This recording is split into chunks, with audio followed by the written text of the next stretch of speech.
Bismillahirrahmanirrahim. Assalamualaikum warahmatullahi ta'ala wabarakatuh.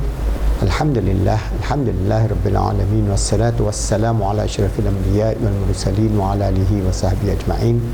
Alhamdulillah, with the grace, mercy, compassion and the love of Allah subhanahu wa ta'ala, we continue our da'wah from our Positive Islamic Psychology Center and Khalifa Education Foundation on how we are going to transform the Ummah to face the challenges of the 21st century. And we have uploaded more than 1,000 videos on positive Islamic psychology, and now we are doing a lot of work on Islamic integrative healing, and we are providing free certification courses for a certified life coach in Islamic psychology, for motivation, coaching, mentoring, the various modules.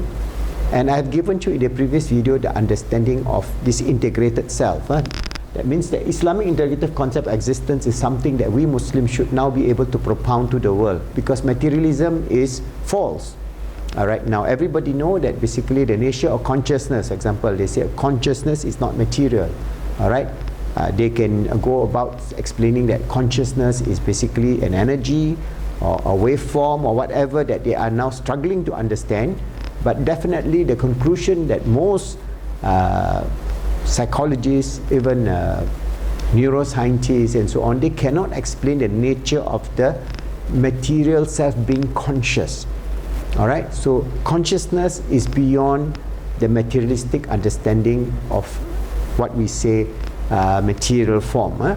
So because of that, the integrated nature of Islamic worldview, that we are a spiritual being living in a material world, commanded by Allah subhanahu wa ta'ala, is something that is logical and rational. And then if we talk about the understanding of the nature of the spiritual, emotional and mental self and how it affects our life, our happiness, our psyche, our consciousness, our sense of peace and happiness, our sense of despair and frustration, all that are systems within the integrated realm of the spiritual, emotional, mental and physical, which I explained to you already. And within Islam we know that we have Al-Hadrat Al-Aliyah Al-Khams, the 5 realms of divine presence, which is the traditional Islamic metaphysics has dealt with, and a lot of our scholars have explained this in great detail, and the nature of this integrated self as a human being. And I explained to you that whatever that exists begin at the singularity, then the Big Bang, okay? And then we have this understanding of the quantum entanglement and how human beings act as a mirror of the divine attributes, which I'll give you more explanation. But what is important is when we talk about how this singularity exists, or they say it is just a waveform or it's just an intense energy, where does this energy come from? So everything boils back to the nature of the creator creating, willing the existence of this universe. And in Islam we have no doubt about that, because in Al-Quran Allah tells us about when Allah wills a thing, He just command, His commandment will then cause a singularity to exist. Then the whole phenomena of how this whole Big Bang then become the material form that we see today, science can explain it. Alright, but again, for any people who don't believe in God, this whole manifestation of the creative process of the Creator is so intense and so immense and so complicated and so precise that it is beyond denial. There is a Creator, there is God, who is the master creator of everything that exists, that is existing, that will exist and have existed before. So if we want to understand the perspective of the scientific aspect, at least from the singularity and the Big Bang, I'm going to show you a short video, alright, and inshallah from there you can understand the intricacies of this Big Bang.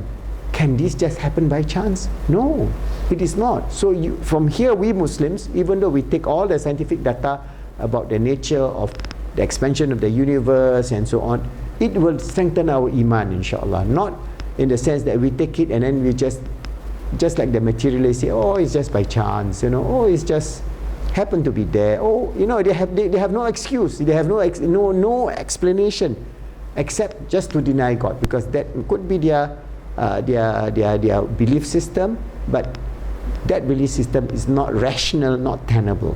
The belief system is there must be a creator. Allah is Allahu la ilaha illa huwal hayyul qayyum. Allah is the one, there is no God except Him. Huwal hayyul qayyum, He is the eternal, ever living. Alright, He's eternal, beyond space, beyond time, because the whole idea of space and time only exists when the Big Bang exists. When the singularity exists, from that point then we have space and time. Before that, there's no space and time. So the eternality is what is mentioned in the Al-Quran Al-Karim, that Allah is the Hayyul, Allah is Al-Hayyul Al-Qayyum, the ever living, ever existing, and He is also the greatest. He is the all powerful, all merciful, all loving. Wal Ghafurul Wadud, He is the most forgiving, most loving. So all the sifah, we are told that they are endless, that we cannot count the number of sifas of Allah, but the 99 names that is prominent, explained to us in the Al-Quran Al-Karim and in the Sunnah, give us the whole range, the perspective of the absolute attributive aspect of Allah subhanahu wa ta'ala, and we are a reflection of that. So I'm going to show you the video, and from then you can understand. This video is from National Geographic. We will then have a deeper depth of the understanding of the traditional Islamic metaphysics and modern cosmology, and how we can then together mold it together to understand and have a greater belief in the creator of the universe, inshallah. The universe is everything, from the tiniest particles to the largest galaxies to the very existence of space, time, and life.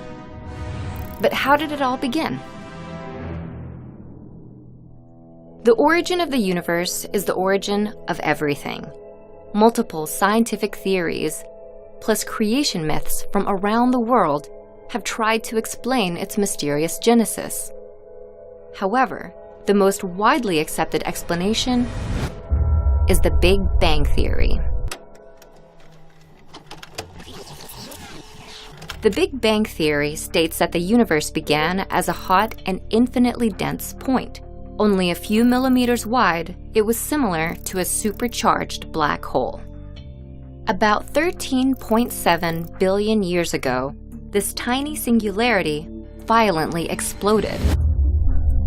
And it is from this explosion, this bang, that all matter, energy, space, and time were created. What happened next were two major stages of the universe's evolution. Called the radiation and matter eras, they're defined by key events that helped shape the universe. First came the radiation era, named for the dominance of radiation right after the Big Bang. This era is made of smaller stages, called epochs, that occurred within the universe's first tens of thousands of years. The earliest is the Planck epoch. No matter existed in the universe at this time, only energy and the ancestor to the four forces of nature, the superforce. At the end of this stage, however, a key event occurred in which gravity split away from the superforce.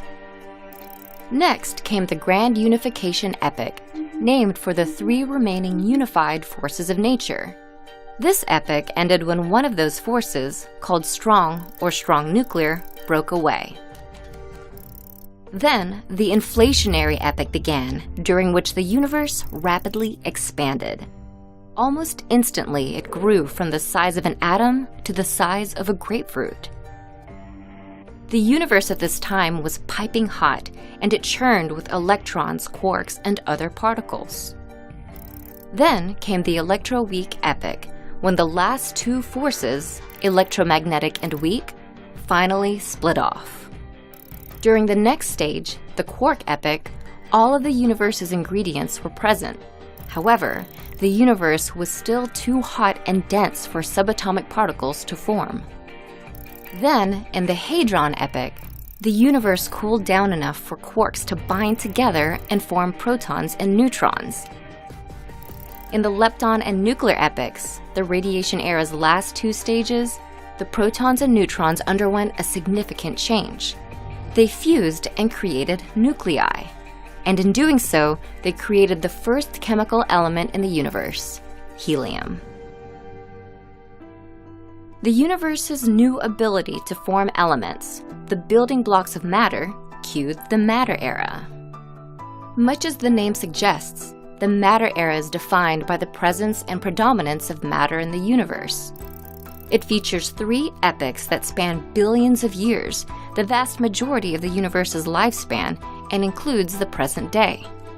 The first was the atomic epoch.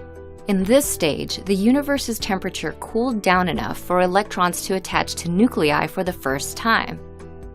Called recombination, this process helped create the universe's second element, hydrogen. This hydrogen, along with helium atoms, dotted the universe with atomic clouds. Within the clouds, small pockets of gas may have had enough gravity to cause atoms to collect. These clusters of atoms, formed during the galactic epoch, became the seedlings of galaxies. Nestled inside those galaxies, stars began to form. And in doing so, they cued the latest and current stage of the universe's development, the stellar epoch. The formation of stars then caused a tremendous ripple effect and helped shape the universe as we know it. Heat within the stars caused the conversion of helium and hydrogen into almost all the remaining elements in the universe. In turn, those elements became the building blocks for planets, moons, life, everything we see today. This ecosystem of everything was only possible because of the many stages in the universe's development. While countless questions about the origins of our universe remain, it's only a matter of time for some long-sought answers to emerge.